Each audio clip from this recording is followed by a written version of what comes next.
Ici Fatem Zahra Leiboud, bienvenue dans les Vendredis Carbone et Agro-Industrie, un podcast de l'Agritech Center of Excellence de l'UM6P et ProAgro de l'Organisation internationale du travail. Au Vendredi Carbone et Agro-Industrie, on parle décarbonation de l'agro-industrie et séquestration de carbone par l'agriculture. Avec nos remarquables invités, nous discutons les opportunités et enjeux que la décarbonation représente pour l'agro-industrie marocaine. Bienvenue parmi nous dans ce nouvel épisode et n'hésitez surtout pas de nous laisser vos commentaires et suggestions sur agricarbone.ma. Mesdames et messieurs, bonjour et bienvenue dans ce dernier épisode de Les Vendredis Carbone et Agro-Industrie. Après 9 épisodes où l'on a parlé de la décarbonation de l'agro-industrie, ses défis et ses opportunités pour nos entreprises marocaines, ainsi que la séquestration du carbone par les sols agricoles, ses bénéfices pour la restauration et la préservation de nos sols et son impact positif sur le climat, notre invité aujourd'hui est M. Faisal Sahbaoui, Head of the Agritech Center of Excellence de l'Université Mohamed VI Polytechnique. Bienvenue M. Sahbaoui, un plaisir de clôturer ce podcast avec vous. Bonjour Fatem Zahra, merci infiniment pour ton invitation. Ça me fait un grand plaisir d'être un des invités de micro Les Vendredis Carbone et Agro-Industrie. Merci pour cette invitation. Je profite de ce passage pour remercier l'ensemble des experts et des invités qui sont passés par ce micro et j'espère à travers les différents épisodes de ce podcast que l'objectif de vulgariser des notions en lien avec l'agriculture versus carbone versus agro-industrie a pu se faire comme il faut pour nos chères auditrices et auditeurs. Merci beaucoup, M. Sahbaoui. Pour commencer, je pense que nos auditrices et auditeurs se demandent depuis le début de cette émission qui est l'Agritech Center of Excellence de l'UM6P et de quoi il s'agit. Alors, l'Agritech Center of Excellence de l'UM6P, c'est un centre récemment créé dont l'objectif, c'est développer une agriculture de précision adaptée avec l'agriculture africaine. Comme vous le savez, l'agriculture africaine a ses défis, a ses opportunités et aussi, si on souhaite ajouter une couche digitale et parler de l'agritech, on doit intégrer l'ensemble de ces éléments-là pour qu'on puisse avoir une agriculture de précision adaptée. Donc, la création de ce centre a été faite avec cet objectif et le centre, il est organisé selon 4 piliers. Le premier pilier, c'est un pilier où on fait de recherche et développement et aussi de la formation autour des thématiques clés que nous avons identifiées en discutant avec nos partenaires agriculteurs et agro-industriels. Des thématiques comme l'irrigation de précision, comme la fertilisation raisonnée, comme des capteurs à coût abordable et aussi comme comment on peut utiliser le digital pour le calcul de l'empreinte carbone. Le deuxième pilier, c'est un pilier innovation. Et ce pilier innovation, nous essayons de créer une offre autour de l'agritech. Cette offre, on le fait à travers la mobilisation et l'accompagnement des startups qui travaillent dans ces domaines et de les aider à passer à l'étape suivante. Donc, ce pilier se fait essentiellement à travers un programme qui s'appelle le Farming Innovation Program, un programme que nous avons lancé il y a 3 années. Aujourd'hui, on est à 6 éditions et il nous a permis d'accompagner 86 porteurs d'idées dans le domaine de l'agritech. Le troisième pilier, c'est un pilier d'expérimentation. Donc, comme l'agriculture de précision a aussi besoin d'un espace pour qu'elle soit testée, validée avant qu'elle soit utilisée à grande échelle. Pour cette raison, avec nos partenaires, on a un réseau de fermes expérimentales digitales qu'on appelle des data farms. Dans l'objectif, il y a des capteurs qui sont installés partout, il y a des images qui sont récupérées, et il y a un suivi qui se fait par des images satellites. Et l'objectif, c'est aller digitaliser des pratiques agricoles pour qu'on puisse par la suite les diffuser à travers nos solutions digitales. Ces data farms servent également comme des plateformes de test pour les startups, servent également comme des plateformes de vulgarisation pour les agriculteurs et servent également comme des endroits où les chercheurs peuvent aller tester leurs solutions à échelle réelle. Le quatrième pilier, c'est un pilier qu'on a appelé capacitation. Ce pilier, son objectif, c'est aller voir les moyens et les petits agriculteurs, discuter avec eux, expliquer, partager ce qu'on entend parler par l'agriculture de précision et surtout montrer l'intérêt de cette discipline. Comme vous le savez, les grands agriculteurs, ils sont des consommateurs des services d'agriculture de précision, mais les petits et les moyens, pour des contraintes diverses et variées, ils sont au début de l'utilisation de cette discipline. Et l'objectif de ce pilier, c'est aller partager avec eux, montrer qu'il y a de l'intérêt et aussi pour qu'ils voient que l'agriculture de précision leur permettra de devenir plus compétitifs dans le marché. Ça, c'est un des axes de ce quatrième pilier. Le deuxième axe, c'est la mobilisation de la jeunesse marocaine, pour qu'elle contribue dans le développement d'une agriculture de précision adaptée avec le contexte marocain. Après, on va déployer pour d'autres pays en Afrique. Donc, cette mobilisation se fait à travers un programme qui s'appelle Informal, dont l'objectif, c'est former des jeunes dans des régions différentes sur la discipline de l'agritech pour qu'ils deviennent des agents agritech et des distributeurs de solutions agritech, afin qu'ils puissent assurer une connexion entre ce que nous faisons au sein du centre et ce que fait le petit et le moyen agriculteur dans sa ferme. Merci pour ce overview des activités et initiatives de l'Agritech Center of Excellence. Vous avez parlé d'agriculture de précision et de digital, mais quel est le rapport avec la décarbonation et la séquestration du carbone qui sont les thèmes de ce podcast? Le lien entre l'agriculture de précision et la décarbonation et la séquestration de carbone, tout d'abord, il est digital. Parce qu'en faisant de l'agriculture de précision, nous produisons en utilisant moins de ressources, en utilisant moins d'intrants, en utilisant moins d'eau et en utilisant moins de pesticides. Cette utilisation efficiente des ressources permet une émission moindre du carbone. Et le fait de passer par l'agriculture de précision permet à l'agriculteur et l'agro-industriel de réduire son empreinte carbone. Ça, c'est d'un côté. De l'autre côté, l'agriculture de précision, avec les capteurs qu'elle utilise, avec les images satellites qu'elle exploite, elle permet de récupérer des données précises sur la parcelle. Et ces données précises permettent aussi d'estimer l'empreinte carbone de cette parcelle.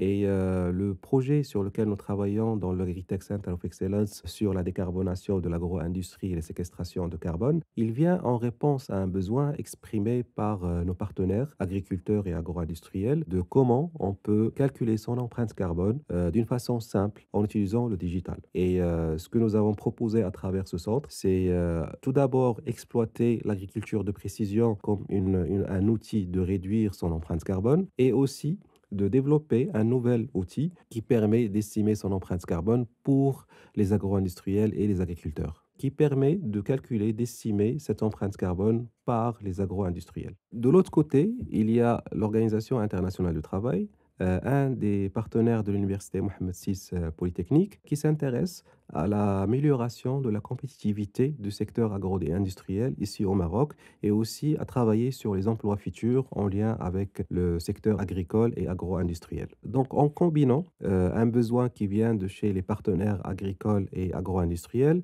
avec l'expertise digitale que nous avons développée au sein de ce centre, et cette volonté d'aller améliorer la compétitivité du secteur exprimée par l'Organisation internationale du travail, ça a donné une naissance à un programme conjoint entre l'UM6P et l'OIT, dont l'objectif, c'est de travailler sur la décarbonation de l'agro-industrie et la séquestration du carbone par les sols agricoles. Et pouvez-vous nous parler plus de ce programme de l'UM6P avec l'Organisation internationale du travail? Quelles sont ses principales composantes et quels sont ses objectifs pour les secteurs agricoles et agro-industriels marocains?